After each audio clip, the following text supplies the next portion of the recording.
A partir de la segunda mitad del siglo XV, Europa se va adentrando en una nueva era. Es el paso de la Edad Media a la Edad Moderna. Va a cambiar la forma de concebir el mundo.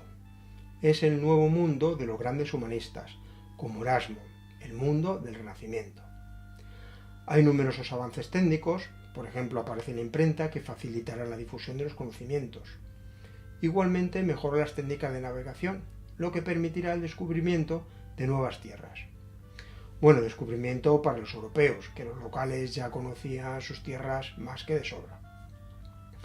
Cambian también las manifestaciones artísticas, salimos del gótico y entramos en el arte renacentista. En lo político, el Renacimiento se caracteriza por la consolidación del poder de los reyes sobre de la nobleza feudal, lo que será el embrión de los nuevos estados nacionales que llegarán unos siglos más tarde. El autor de cabecera de estos príncipes autoritarios es Maquiavelo. En España este cambio nos viene de la mano de los reyes católicos, Isabel y Fernando, primos segundos y pertenecientes a la dinastía de los Trastámara. Al casarse vinculan los reinos de Castilla y de Aragón, que a partir de entonces, con la excepción de algún corto periodo, van a permanecer bajo un mismo soberano, fundiéndose en un solo reino unos siglos más tarde. Están poniendo los cimientos del futuro Estado español. Cuando llegan al poder, tras la guerra dinástica que dará el trono de Castilla a Isabel, uno de sus primeros propósitos será doblegar a la nobleza, dueños de las principales villas y castillos, y ejercer su control sobre cada maestrazgo, cada obispado, cada concejo, que hasta entonces obraba por cuenta propia. Los reyes católicos irán desarrollando con precisión y energía un plan preconcebido para sentar los fundamentos de un nuevo reino bajo la autoridad suprema de un único soberano. En 1477, al principio de su regencia, se instalan en la villa de Madrid. Curiosamente no habitan en el Alcázar, quizá porque lo considerarán poco confortable. Lo harán en el Palacio de los Laso, que estaba situado al lado de la iglesia de San Andrés. Este palacio ya ha desaparecido, pero todavía podéis contemplar un hueco sobre el muro de la iglesia correspondiente a un pasadizo que la comunicaba con el palacio y que los reyes utilizaban para asistir a misa sin tener que salir a la calle.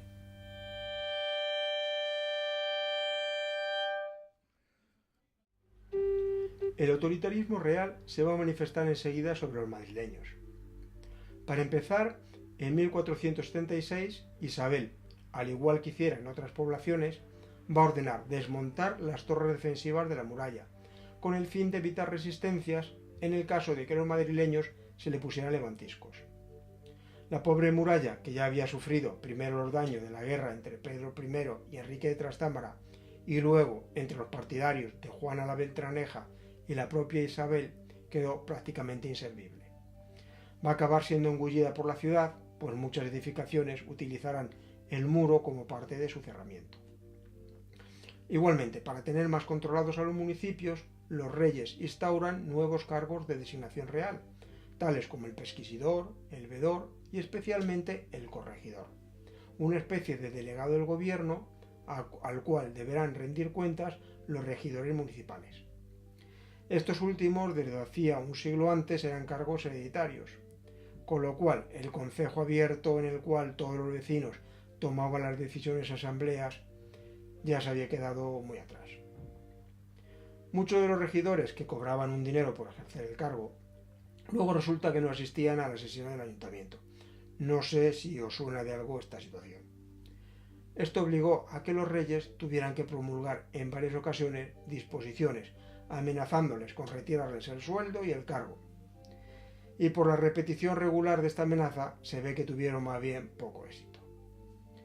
Lo que sí que consiguieron los reyes católicos fue dotar a Madrid de adecuadas instalaciones municipales. Construyeron una cámara para acoger las reuniones del concejo, un auditorio para celebrar los juicios y una cárcel, pues hasta ese momento los presos eran encerrados en una habitación en la casa del corregidor. Todas estas dependencias ya desaparecidas estaban situadas en la Plaza del Salvador, hoy Plaza de la Villa, que era el centro neurálgico de la ciudad y donde se concentraba la actividad municipal.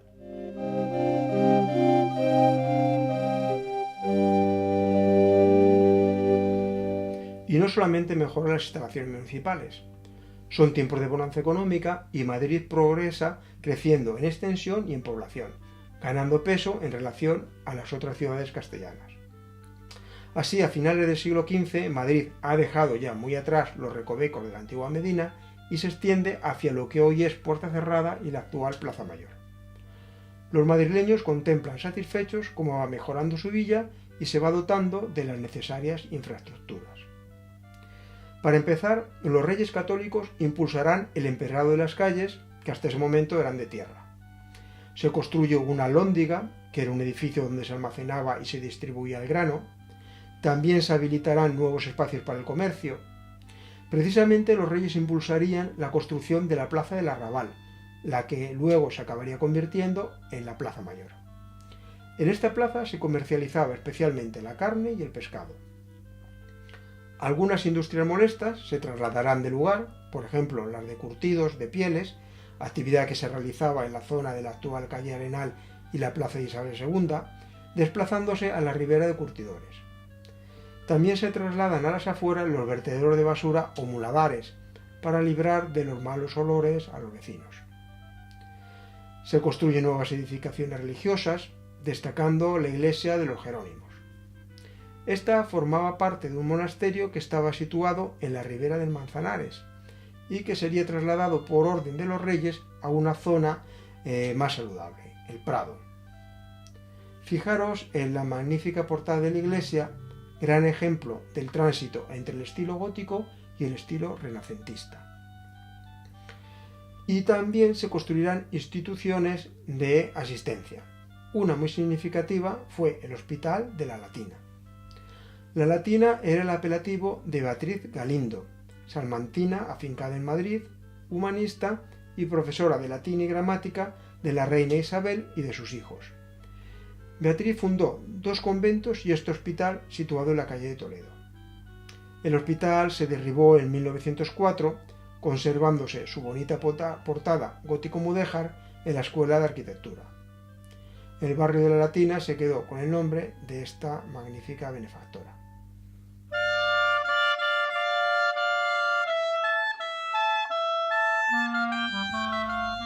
En estos años se dará una gran profusión de legislación municipal. El ayuntamiento controlará y regulará muchos aspectos de la vida de los madrileños. Y según reflejan los libros de acuerdos, muchas de estas disposiciones llevarán la firma de los reyes. Por una parte se regulan los abastos con el propósito de garantizar la disponibilidad de suministros para los vecinos y de unas ganancias razonables a los suministradores. Esto afectará al pan, al vino, la carne, el pescado, las telas, los zapatos y en general a las principales mercancías. Se protege la producción tratando de buscar un equilibrio con el consumo, prohibiendo tanto la entrada de productos de otros municipios que pudieran hundir los precios, como la exportación, lo que podría acarrear escasez y carestías.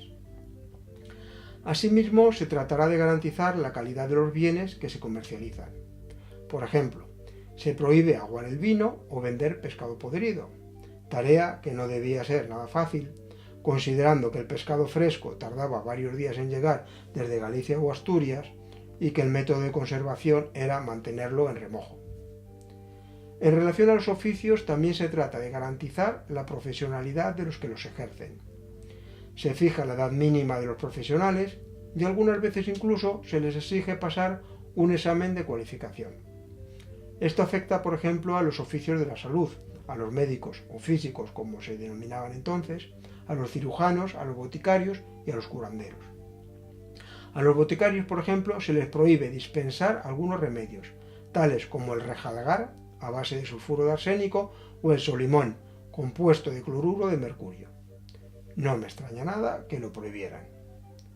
Son especialmente curiosas las disposiciones relativas a la higiene y el orden público. Así, se prohíbe que los vecinos viertan los orinales y otras inmundicias en la calle. Parece que algunas calles ni siquiera se veía el nuevo y flamante empedrado por la basura acumulada. Para este menester se disponía de los muladares, esto es, los vertederos donde había que depositar los residuos. Se prohíbe también que se tengan sueltos los cerdos por la calle. Primeramente se impusieron sanciones económicas, y como resultaban poco efectivas, acabaron autorizando el que se encontrara un gorrino por la calle pudiera matarlo y quedárselo. Jamones gratis. En relación al acoso femenino y a la decencia, se prohíbe a los hombres que se acerquen a las fuentes donde van las mozas a llenar los cántaros, especialmente a horas nocturnas. Ya se sabe, va tanto el cántaro a la fuente. Y hay otras disposiciones que afectan a los que van como locos con las carretas por las calles, a los furtivos que cazan en coto reservado, a los que blasfeman. Ni un solo aspecto de la vida de los madrileños se va a quedar sin regular.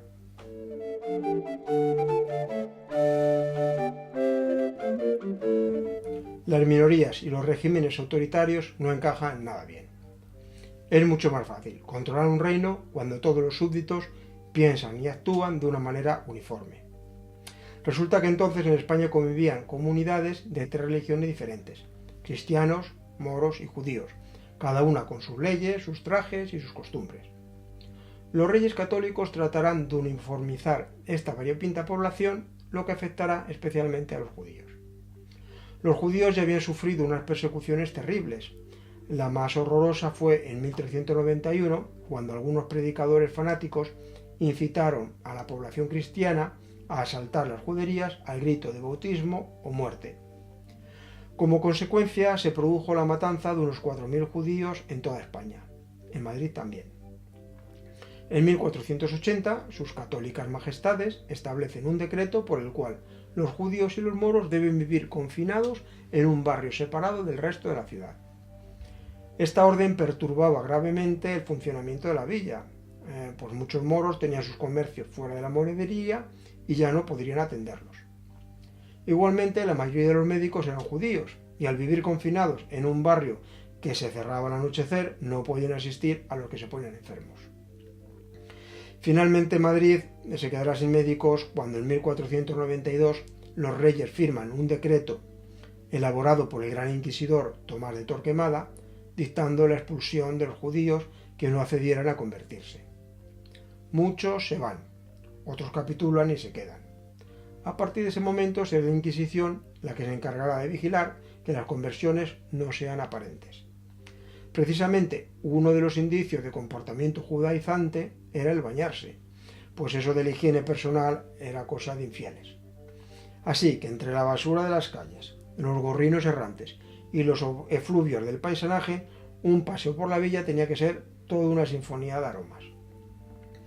La población mudéjar sufriría la conversión forzada al cristianismo, de acuerdo con la pragmática de 1502, que no les daba la opción de abandonar el país. A partir de ese momento se les denominaría moriscos. Un siglo más tarde también les llegaría la expulsión.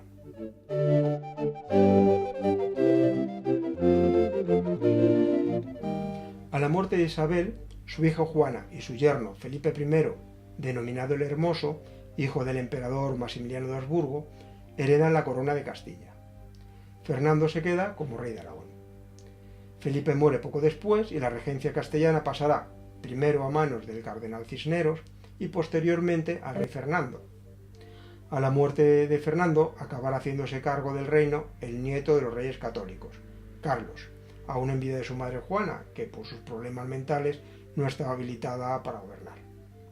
Y Carlos es un supermonarca. Sus posesiones son inmensas. Hereda de sus abuelos maternos el reino de Castilla con sus colonias americanas, el reino de Navarra y el reino de Aragón con sus posesiones en Italia. Por parte de los abuelos paternos hereda el ducado de Borgoña y el reino de los Habsburgo, que venía a ser Austria, Bohemia y parte de Hungría. Además, conseguirá ser nombrado emperador del Sacro Imperio Romano Germánico, que era un título más bien honorífico, pero que lucía. Claro que con tantas posesiones no tenía mucho tiempo de acercarse por Castilla. Solo se acordaba de este reino para reclamar los impuestos que necesitaba para financiar sus asuntos imperiales. No es de extrañar que en 1520 el personal se levantara contra este rey que ni siquiera hablaba castellano y que se mantenía ausente de su reino. Esta fue la llamada Guerra de las Comunidades. Madrid se alineó con el bando comunero. En su lucha, los vecinos tomarán el Alcázar y con las armas allí almacenadas organizarán un ejército que irá en ayuda de otras ciudades rebeldes. Finalmente, las tropas del rey derrotan a los comuneros en Villalar. Carlos I será relativamente magnánimo a la hora de castigar a los sublevados.